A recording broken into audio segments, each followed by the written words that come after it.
नमस्कार, आप सभी का बहुत बहुत स्वागत है यूके बुलेटिन में और मैं हूं आपके साथ अंकिता सिंह। बुलेटिन की शुरुआत करते हैं। उत्तराखंड राज्य में आयोजित 2 दिवसीय एडमिनिस्ट्रेटिव ऑफिसर्स कॉन्फ्रेंस संपन्न होने के बाद सीएम धामी की अध्यक्षता में भारतीय प्रशासनिक सेवा के अधिकारियों की बैठक हुई। बैठक में मुख्य सचिव आनंद बर्धन समेत सभी आईएएस अधिकारी मौजूद रहे। बैठक के दौरान मुख्यमंत्री ने अधिकारियों का स्वागत करते हुए कहा कि ये किसी औपचारिक संबोधन का अवसर नहीं है, बल्कि उनकी प्रशासन के लिए संवेदनशील और आत्मीय भावनाओं को साझा करने का अवसर है। साथ ही सीएम ने आईएएस अधिकारियों को स्पष्ट हिदायत दी कि फाइलों में देरी ना हो और निर्णय लक्ष्य आधारित हो।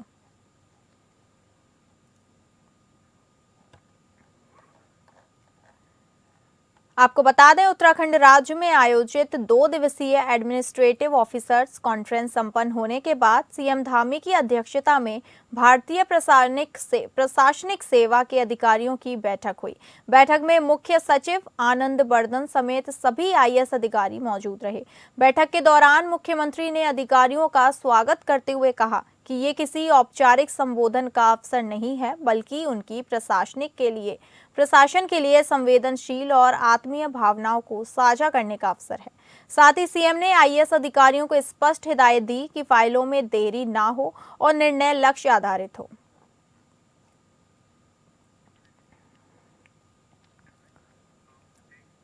मुख्यमंत्री श्री पुष्कर सिंह धामी ने मुख्य सचिव तथा प्रमुख सचिव वन के साथ बैठक कर वन्यजीव संघर्ष की घटनाओं पर गंभीर चिंता व्यक्त की।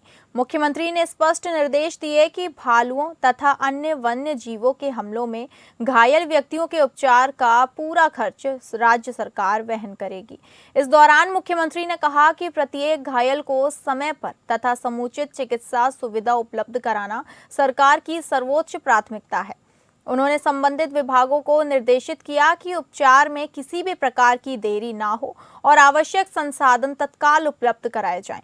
ये उल्लेखनीय है कि राज्य सरकार द्वारा वन्यजीव हमलों में मृतकों के परिजनों को प्रदत्त मुआवजा राशि 5 लाख रुपए से बढ़ाकर 10 लाख रुपए कर दी गई है। मुख्यमंत्री ने अधिकारियों को सख्त निर्देश दिए हैं कि घायलों को बेहतर उपचार उपलब्ध कराने के साथ साथ प्रभावित क्षेत्रों में सुरक्षा तथा जागरूकता उपायों को भी सुदृढ़ किया जाए।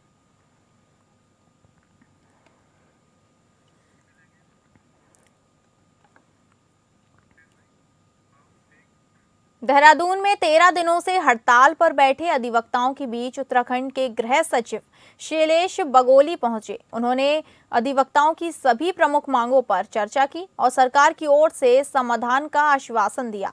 गृह सचिव के अधिवक्ताओं के चैम्बर निर्माण के लिए प्रस्तावित जगह का स्थलीय निरीक्षण भी किया। उनका कहना है कि कोर्ट परिसर में आर्किटेक्ट की मदद से मास्टर प्लान के तहत नए चैम्बर्स का निर्माण किया जाएगा। साथ ही अधिवक्ताओं की समस्या के तुरंत समाधान के लिए एक संयुक्त समिति बनाई जाएगी। उन्होंने बताया कि सरकार की ओर से चैम्बर निर्माण में आर्थिक सहयोग भी दिया जाएगा, जबकि विकास शुल्क को लेकर अंतिम निर्णय कैबिनेट में लिया जाएगा। इधर देहरादून बार एसोसिएशन के अध्यक्ष कंडवाल ने सरकार की घोषणा को राजनीतिक आश्वासन बताया और मांगों को लिखित रूप में देने की जरूरत जताई। मुख्यमंत्री और गृह सचिव के धरना समाप्त करने के आग्रह को अधिवक्ताओं ने फिलहाल खारिज कर दिया है।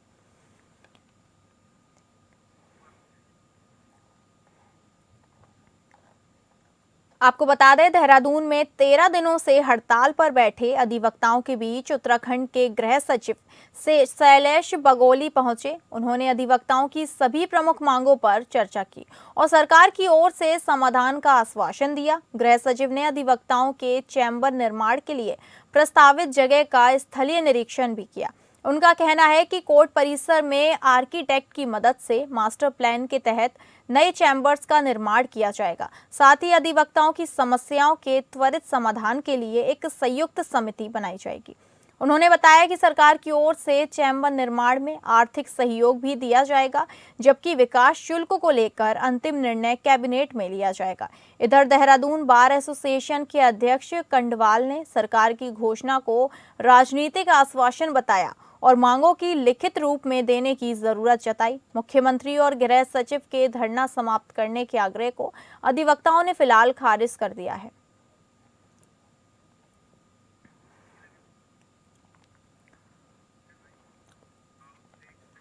उत्तराखंड के पहाड़ी क्षेत्रों में गुलदार का आतंक लगातार बढ़ रहा है। लोग डर के साए में जी रहे हैं। खासतौर पर पौड़ी में गुलदार के हमले से अब तक कई लोगों की मौत हो गई है।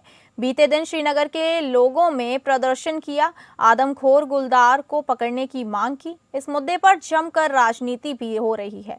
बीते दिन कांग्रेस ने वन विभाग के दफ्तर का घेराव किया। इस पर भाजपा विधायक विनोद चमोली का कहना है कि ये पहाड़ की त्रासदी है। ये सिर्फ भाजपा सरकार में नहीं बल्कि हमेशा होता आया है, क्योंकि लगातार जब से पलायन हुआ है और गांव तक जंगल पहुंच गए हैं, तब से जंगलों के जानवर भी गांव तक आ गए हैं और उसके बाद सब घटनाएं घट रही हैं। विनोद चमोली ने कहा कि ये सरकार से जुड़ा विषय नहीं है, ये सभी का है, ये जन सामान्य से जुड़ा विषय है। विनोद चमोली ने कहा कि कांग्रेस को इस पर राजनीति करने की बजाय सरकार को सुझाव देने चाहिए ताकि सरकार उस पर काम करे। उत्तराखंड के मुख्यमंत्री पुष्कर सिंह धामी ने राज्य के वाहन स्वामियों को बड़ी राहत देते हुए वाहन फिटनेस फीस में 1 वर्ष तक कोई वृद्धि न करने का फैसला लिया है। ये निर्णय जनता के वित्तीय बोझ को कम करने और परिवहन क्षेत्र में स्थिरता बनाए रखने के उद्देश्य से लिया गया है। वहीं उत्तराखंड टैक्सी मैक्सी एसोसिएशन अध्यक्ष सुंदर सिंह पंगवार ने इस फैसले का स्वागत करते हुए कहा कि मुख्यमंत्री के इस निर्णय से प्रदेशवासियों को काफी राहत मिलेगी। आगे उन्होंने कहा कि उत्तराखंड में जितने भी गाड़ी चलाने वाले लोग हैं, वो सभी मध्य वर्ग के लोग हैं।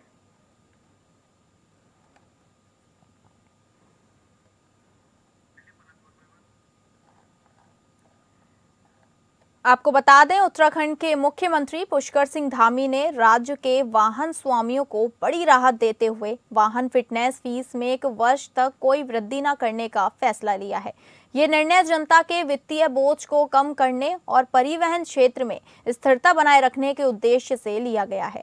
वहीं उत्तराखंड टैक्सी मैक्सी एसोसिएशन अध्यक्ष सुंदर सिंह पंवार ने इस फैसले का स्वागत करते हुए कहा कि मुख्यमंत्री के इस निर्णय से प्रदेशवासियों को काफी राहत मिलेगी। आगे उन्होंने कहा कि उत्तराखंड में जितनी भी गाड़ी चलाने वाले लोग हैं, वो सभी मध्य वर्ग के लोग हैं।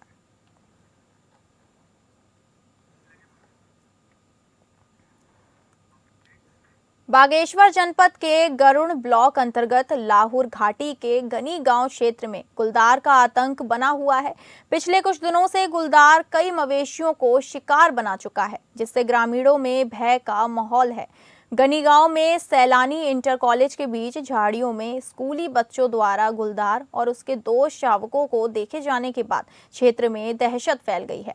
बच्चे अब जंगल के रास्ते से स्कूल जाने में डरने लगे हैं। वन विभाग को सूचना मिलने पर टीम ने क्षेत्र में गश्त बढ़ा दी है। वन अधिकारी का कहना है कि गुलदार के पद चिन्हों और गतिविधियों पर नजर रखी जा रही है। ग्रामीणों ने मांग की है कि क्षेत्र में पिंजरा लगाया जाए ताकि गुलदार को पकड़कर सुरक्षित स्थान पर भेजा जाए। स्थानीय लोग बताते हैं कि इससे पहले भी क्षेत्र में कई बार गुलदार देखा जा चुका है, मगर इस बार उसके बच्चों के साथ दिखने से खतरा और बढ़ गया है। रात होते ही ग्रामीण अपने घरों से बाहर निकलने से बच रहे हैं और पशुओं को सुरक्षित बांध कर रख रहे हैं। लोगों का कहना है कि अगर वन विभाग समय पर कार्रवाई नहीं करता तो कोई बड़ी घटना होने से इनकार नहीं किया जा सकता है।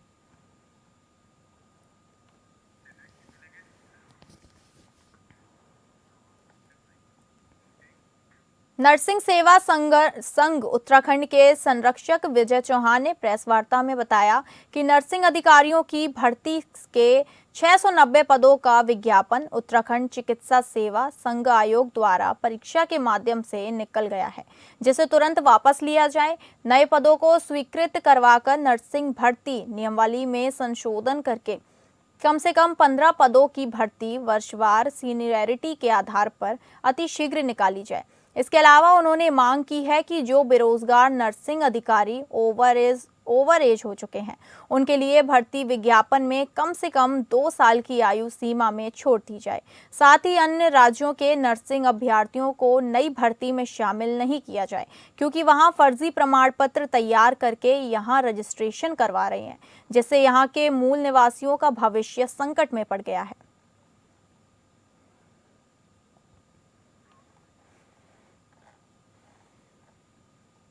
आपको बता दें, नर्सिंग सेवा संघ उत्तराखंड के संरक्षक विजय चौहान ने प्रेस वार्ता में बताया कि नर्सिंग अधिकारियों की भर्ती के 690 पदों का विज्ञापन उत्तराखंड चिकित्सा सेवा संघ आयोग द्वारा परीक्षा के माध्यम से निकल गया है, जिसे तुरंत वापस लिया जाए। नए पदों को स्वीकृत करवाकर नर्सिंग भर्ती नियमावली में संशोधन करके कम से कम 1500 पदों की भर्ती वर्षवार सीनियरिटी के आधार पर अतिशीघ्र निकाली जाए।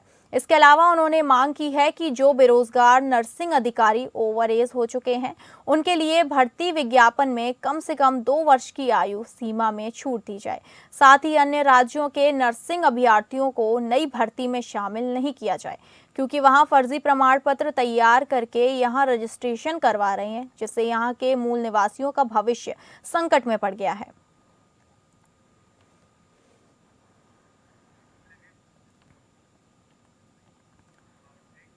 उत्तराखंड में पर्वतीय क्षेत्रों में वन्यजीव और मानव संघर्ष अब भयावह रूप लेता जा रहा है। आए दिन भालू के हमले लोगों की जान ले रहे हैं। वहीं वन विभाग भी इन हमलों को रोकने में नाकामयाब साबित हो रहा है। इसके चलते कांग्रेस द्वारा देहरादून के वन मुख्यालय में प्रदेश अध्यक्ष गणेश गोदियाल के नेतृत्व में घेराव किया गया। वहीं प्रदर्शन के दौरान कांग्रेस प्रदेश अध्यक्ष ने वन मुख्यालय के बाहर नकली बंदूक लहराने का काम किया, जिसको निंदनीय बताया। बीजेपी प्रदेश प्रवक्ता कमलेश रमन का कहना है कि कांग्रेस के नवनियुक्त प्रदेश अध्यक्ष हिंसा को बढ़ावा देते हुए बंदूक लहराकर इस प्रदेश में युवाओं को हिंसा की तरफ ढकेलने का काम कर रहे हैं।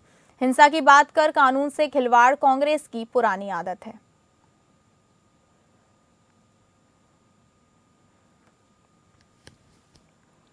कांग्रेस की इस समय विनाशकाले विपरीत बुद्धि हो चुकी है और उनके बड़े बड़े नेता जब इस तरह का जो है एक बंदूक लहराने का काम करेंगे किसी विभाग में जाके अपने कार्यकर्ताओं के सामने, अधिकारियों के सामने, तो क्या वो डराना चाहते थे कानून को अपने हाथ में लेकर के? बंदूक चाहे नकली हो या असली, लेकिन उसका संदेश कहां तक जाता है? आप कांग्रेस को मुझे लगता है कि पिछले इतिहास पर अगर हम कांग्रेस के जाए तो हिंसा भड़काने का काम जिस तरीके से कांग्रेस के लोग करते हैं, आज वही उन्होंने असलियत दिखाने का काम किया। उनके प्रदेश अध्यक्ष अभी अभी नवनियुक्त पद पर बैठे हैं और इस तरह की प्रदेश के अंदर एक बंदूक लहरा करके क्या मैसेज वो देना चाह रहे थे इस प्रदेश के अंदर, मुझे लगता है कि ये बहुत ही निंदनीय है और बहुत ही अशोभनीय है। इस तरह की हरकत की उम्मीद माननीय गणेश गोदियाल जी से नहीं थी, क्योंकि वो बहुत ही सुलझे हुए इंसान है और आज इस तरह की हरकत करके उन्होंने दिखा दिया कि वो उसी कांग्रेस पार्टी के हैं जहां से हिंसा का जन्म हुआ है। बीजेपी प्रदेश महामंत्री कुंदन परिहार ने कहा कि समान कार्य का समान वेतन मिलना चाहिए और सरकार इसी दिशा में सकारात्मक रूप से कार्य कर रही है। उन्होंने कहा कि युवाओं के प्रति उत्तराखंड सरकार हमेशा संवेदनशील रही है। पिछली घटनाओं में भी सरकार की मंशा साफ दिखी है कि किसी भी युवा के साथ भेदभाव ना हो। उपनल कर्मियों के आंदोलन पर उन्होंने कहा कि सरकार वार्ता के माध्यम से समाधान निकालने के प्रयास में है, क्योंकि राजकीय कार्यों को आगे बढ़ाने के लिए हड़ताल ही एकमात्र विकल्प नहीं होता। राज्य के 25 वर्ष पूर्ण होने के बाद आज अधिक सहयोग और संवेदनशीलता की आवश्यकता है। जनता, कर्मचारी और उपनल कर्मी सभी से सहयोग की अपेक्षा है, ताकि राज्य निर्माण की मूल अवधारणा पूर्ण हो सके। परिहार ने कहा कि उपनल कर्मियों के प्रति सरकार की सहानुभूति है और बहुत जल्द एक बेहतर समाधान सामने आएगा।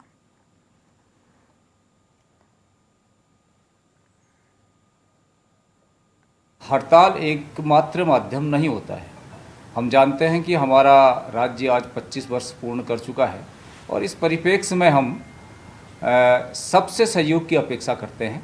हम यहाँ के जनता जनार्दन से भी जहाँ सहयोग की अपेक्षा करते हैं, वहाँ जो राजकीय सेवा में अपना सेवा जो दे रहे हैं उनसे भी सहयोग की अपेक्षा करते हैं और इसी प्रकार से उपनल के जो कर्मी हैं उनसे भी सहयोग की अपेक्षा करते हैं, ताकि हम इस राज्य को उसके जिस कारण से इस राज्य की अवधारणा को साकार किया गया, जिस कारण से राज्य बनाया गया, वो राज्य की अवधारणा पूर्ण हो सके। इसलिए सबको इस राज्य के विकास में, इस राज्य को आगे बढ़ाने में सबको सामूहिक रूप से प्रयास करना चाहिए और हमारी सहानुभूति उपनल कर्मियों के साथ है। निश्चित रूप से सरकार इसका कोई एक बेहतर समाधान निकालेगी। उत्तराखंड सरकार के उपनल कर्मचारी 12 दिन से धरना प्रदर्शन कर रहे हैं। उपनल कर्मचारियों की मांगों को लेकर सरकार लगातार मंथन कर रही है, लेकिन इसी बीच बेरोजगार संघ की इस धरना प्रदर्शन में एंट्री हो गई है। उत्तराखंड के 22,000 से अधिक उपनल कर्मी नियमितीकरण और समान वेतन के लिए देहरादून के परेड ग्राउंड में 12 दिन से धरना प्रदर्शन कर रहे हैं, लेकिन बेरोजगार संघ ने प्रेस वार्ता कर उपनल कर्मियों की नियमितीकरण की मांग को बेबुनियाद बताया है, जिस पर उपनल कर्मचारियों ने बेरोजगार संघ को अपना कार्य करने की सलाह दी है। बेरोजगार संघ के अध्यक्ष राम कंडवाल ने कहा, उपनल अपने मुख्य उद्देश्य से भटक रहा है। पूर्व सैनिकों को नौकरी देने के बदले कई व्हाइट कॉलर ने अपने सगे संबंधियों को बैकडोर से भर्ती कराई है, जिसके तहत ये नियमितीकरण नहीं होना चाहिए। इससे हमारे परीक्षार्थी युवाओं को नुकसान पहुंचेगा। उन्होंने कहा, हाई कोर्ट में सरकार ने उपनल कर्मियों की नियमितीकरण में मजबूत पक्ष नहीं रखा है, जिसके तहत अब बेरोजगार संघ हाईकोर्ट में उपनल कर्मियों की नियमितीकरण पर रोक लगाने को लेकर पिटीशन डालेंगे।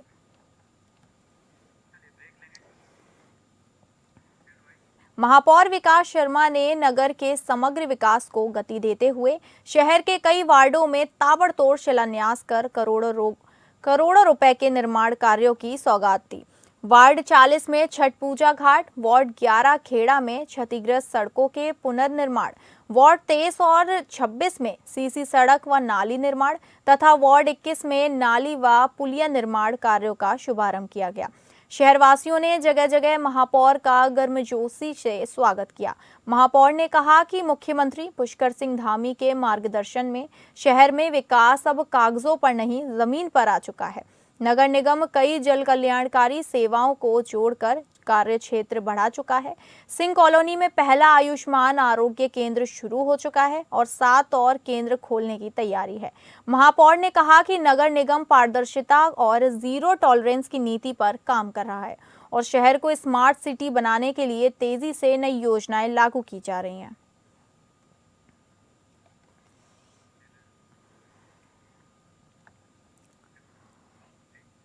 मुख्य सचिव ने कार्यदायी संस्थाओं को निर्देशित किया कि स्वीकृत परियोजनाओं को निर्धारित समय अवधि में पूरा किया जाए तथा उनकी बेहतर गुणवत्ता भी सुनिश्चित की जाए। बैठक में यूआईडीबी के हरिद्वार के रोडी बेलवाला क्षेत्र का पुनर्द्वार और सती कुंड और आसपास के क्षेत्र के विकास से संबंधित प्रोजेक्ट को अनुमोदित किया जाए। ऋषिकेश में आस्था पथ सौंदर्यकरण से संबंधित प्रोजेक्ट को अनुमोदित किया गया। लोक निर्माण विभाग से संबंधित राज्य योजना के अंतर्गत देहरादून के विधानसभा क्षेत्र मसूरी के अंतर्गत देहरादून केमाड़ी Lambidhar cart Mackenzie company garden motor मार्ग के किलोमीटर 1 से 24 तक सिंगल लेन से इंटरमीडिएट लेन में परिवर्तन हेतु अतिरिक्त पहाड़ कटान क्रॉस ट्रेन एवं दीवारों के निर्माण कार्य से संबंधित प्रोजेक्ट का अनुमोदन किया गया और देहरादून में महाराणा प्रताप चौक से 6 नवंबर पुलिया रोड तक के चौड़ीकरण का अनुमोदन किया गया।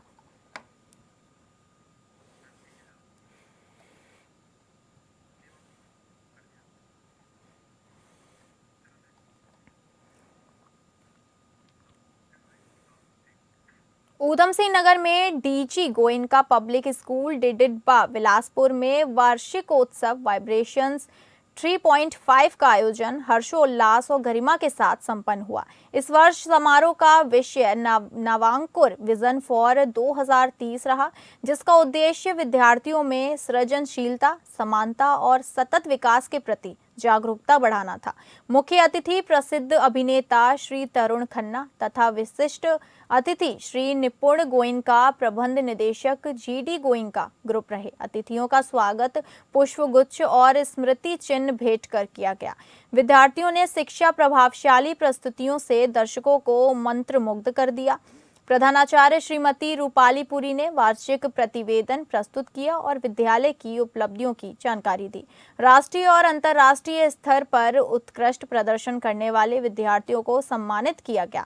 मुख्य अतिथि ने छात्रों की प्रतिमा की सराहना की। समारोह का समापन हेड गर्ल द्वारा धन्यवाद ज्ञापन के साथ हुआ।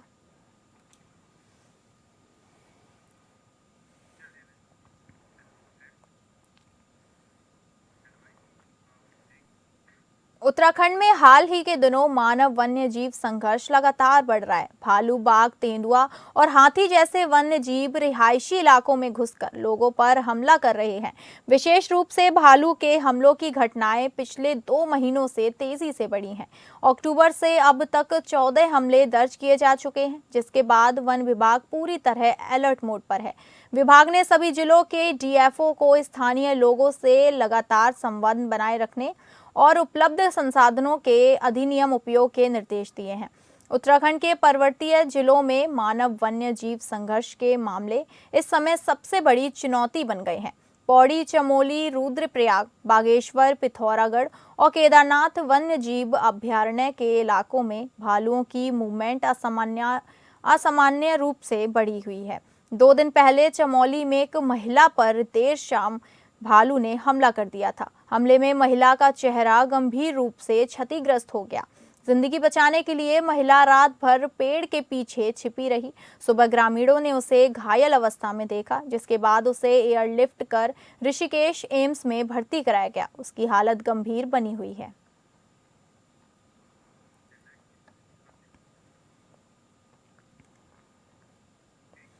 जनपद ऊधम सिंह नगर के काशीपुर में आज सुबह बासपुर रोड स्थित द्रोणा सागर पर लगे पिंजरे में एक तेंदुआ कैद हो गया। सूचना मिलते ही वन विभाग की टीम मौके पर पहुंची और गुलदार को पकड़कर सुरक्षित जंगल में छोड़ दिया। गुलदार के पकड़े जाने से लोगों ने राहत की सांस ली।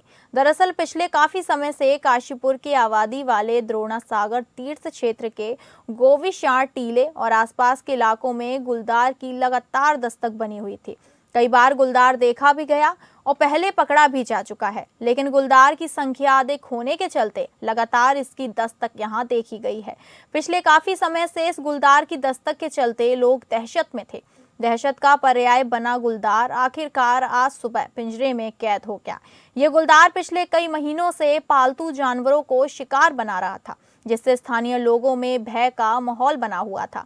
रात के समय लोग घरों से बाहर निकलने से डरते थे। स्थानीय पार्षद अनिल कुमार के प्रयासों के बाद वन विभाग ने ऐतिहासिक द्रोण सागर से सटे गोविशाण टीले में पिंजरा लगाया था, लेकिन कई दिनों तक गुलदार उसमें नहीं फंसा। सुबह वन विभाग को सूचना मिली कि गुलदार पिंजरे में बंद हो गया। सूचना पर विभागीय टीम मौके पर पहुंची और तेंदुओं को सुरक्षित पकड़कर पतरामपुर के पास फाटो रेंज के जंगल में छोड़ दिया। गुलदार के पकड़े जाने की खबर फैलते ही मौके पर स्थानीय लोगों की भीड़ जमा हो गई।